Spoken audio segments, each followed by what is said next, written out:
इसके बारे में तो मैं कोई आपको जवाब नहीं दे सकता हूँ, बिकॉज़ मैं उस प्रक्रिया का हिस्सा भी नहीं हूँ।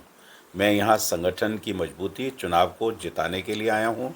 लेकिन ये सही है कि रायशुमारी भी हमारे सामने हो रही है और उसके लिए हमारे लिए सारा पूरा ज़िले की तीनों सीटें ही चैलेंज हैं।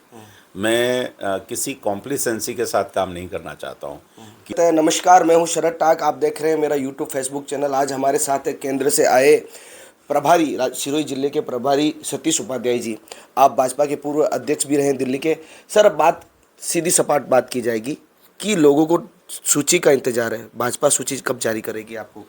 देखिए, ये कार्य तो हमारी केंद्र की जो चुनाव समिति है, हमारा पार्लियामेंट्री बोर्ड है और जो राज्य का पार्लियामेंट्री बोर्ड है, वहाँ एक चयन की प्रक्रिया है और उस प्रक्रिया के स्तर भी हैं और उसमें निश्चित रूप से सबकी राय संगठन लेता है। हमारे यहाँ तो मंडल से लेकर और जो हमारे जनप्रतिनिधि हैं, हमारे जो संगठन के लोग हैं, उन सबको ये जिम्मेवारी दी है और वो निश्चित रूप से उस नब्ज़ को देख रहे हैं, क्योंकि चुनाव बहुत महत्वपूर्ण है और एक-एक सीट हमारे लिए बहुत ज़्यादा मायने रखती सर, है। संकेत जानना चाहते हैं कब तक जारी होगी, बस हमारा नहीं, ये सवाल। संकेत तो देखिए, इसके बारे में तो मैं कोई आपको जवाब नहीं दे सकता हूँ, बिकॉज़ मैं उस प्रक्रिया का हिस्सा भी नहीं हूँ।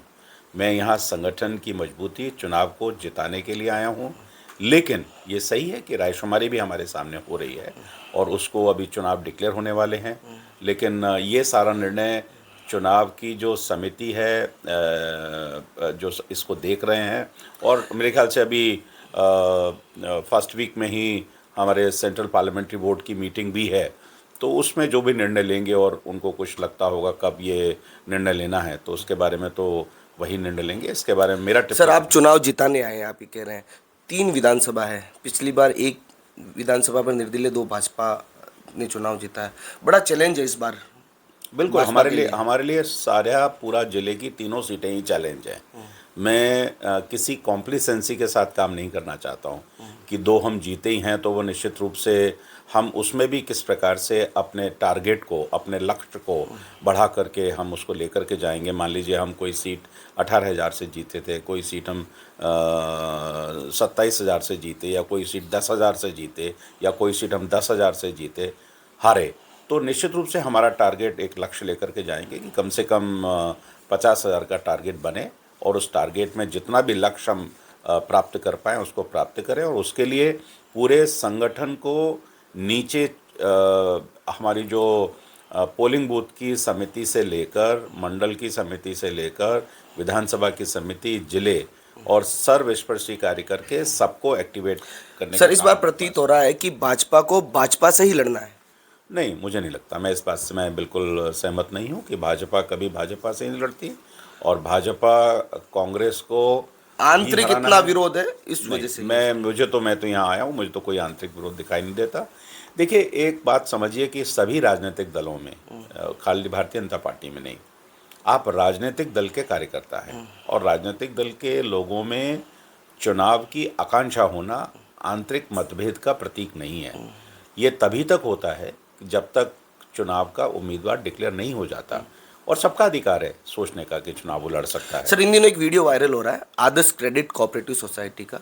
22 लाख उनके निवेशक हैं और सिरोही में देखा जाए तो 2.5 लाख उनके टोटल निवेशक हैं। भाजपा के नेताओं ने वादा किया था कि हम पैसा निकलवाएंगे शाहरा की तरह। आज तक पैसा नहीं निकला है तो लोगों में बहुत विरोध है। देखिए, इस समस्या से कैसे निपटेंगे? मैं इस पर, क्योंकि मामला सब जुडिश है और सब जुडिश जो मामला न्यायालय में हो उसके बारे में कोई भी टिप्पणी करने का मैं उचित नहीं समझता हूँ, क्योंकि जो निर्णय न्यायालय का आएगा उसमें ही इस समस्या का समाधान होगा। सर, आप प्रभारी केंद्र से आए और एक प्रभारी राजस्थान से रहेंगे। मूलतः आपका काम क्या रहेगा? मेरा काम है संगठन में, मोदी जी का मूल मंत्र है, मेरा बूथ सबसे मजबूत, बूथ जीता तो चुनाव जीता। और ये जो हमारी जो चुनाव की जो लड़ाई होती है वो बूथ की लड़ाई होती है। तो इसलिए हर कार्यकर्ता को और मतदाता तक हमारी पहुंच कैसे हो, मतदाता तक हम अपनी सारी जो इस सरकार की जन विरोधी नीतियां हैं वो मतदाता को हम एजुकेट कैसे करें। और दूसरा, केंद्र सरकार में मोदी जी के नेतृत्व में भारत ने आज एक सबसे बड़ी सफलता, चाहे वो G20 हो, चाहे वो चंद्रयान पर हम पहुँचे हों, एक नए आत्मनिर्भर भारत का निर्माण हो रहा है।